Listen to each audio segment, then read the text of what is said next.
Julius Caesar is a tragic play written in 1599 by William Shakespeare, the well-known playwright best known for his poetry and tragic plays. The play, Julius Caesar, is set in ancient Rome and begins with Caesar returning victorious from battle with the citizens of Rome celebrating his return. However, it becomes obvious there is a conspiracy to kill Caesar. Here Julius Caesar, the titular character. He is a respected military leader. Caesar fails to understand the many signs indicating a plot against him and is killed by a conspiracy led by Cassius and Brutus. Calpurnia is the wife of Caesar. She has a dream in which she sees a statue of Caesar bleeding from multiple wounds and begs him to stay at home. Brutus, a judicial magistrate of Rome. He is well respected for his noble nature. He is an idealist who upholds honor above everything else. Brutus only agrees to kill Caesar after becoming convinced that it is necessary for the Roman Republic. Mark Antony, the ruler of Rome after Caesar's death. Antony is Caesar's friend from the beginning and he gives a rousing speech to the masses which causes riots in Rome. Brutus and Cassius are chased out of the city in the ensuing chaos, and Antony takes reign over Rome in order to keep peace. Cassius, a political opponent to Caesar. He assembles the conspirators and is the man who convinces Brutus to kill Caesar.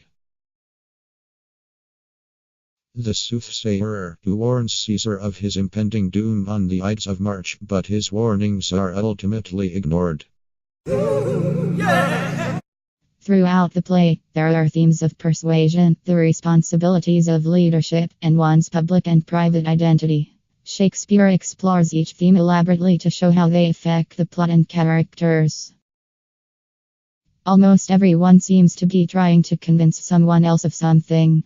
Caesar tries to create positive public image for himself. Cassius manages to convince others to conspire the assassination of Julius Caesar with him, and Brutus, who takes longer than the others to respond to Cassius, eventually joins the conspirators and even finishes the job for him by persuading himself in a soliloquy.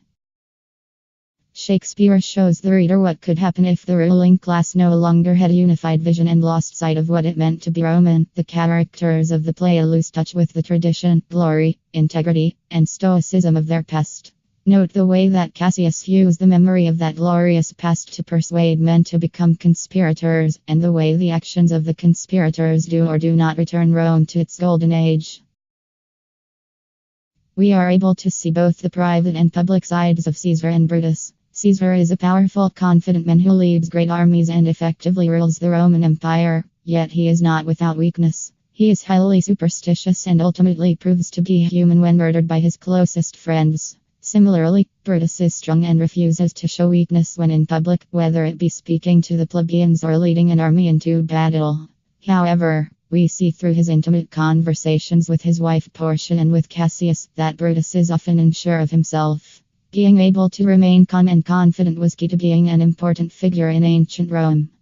The presence of omens and prophecies in Julius Caesar lends an air of the supernatural to the setting of the play. From the soothsayer's warning, to the storm, to the birds that presage Cassius's defeat, major events in the play seem inevitable, as if decreed by the gods. Some examples are Brutus being convinced to join the conspiracy, which was to occur on the Ides of March, and Cassius bases his suicide on a mistake. The bad omen was not accurate until he made it so by killing himself.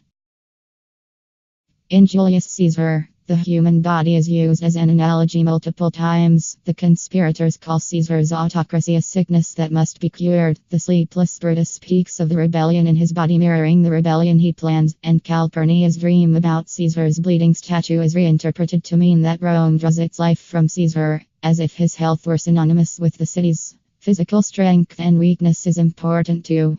Portia courts pain as a means of proving her worth, and Julius being epileptic representing his mortality and how he is not as strong as he thinks he is.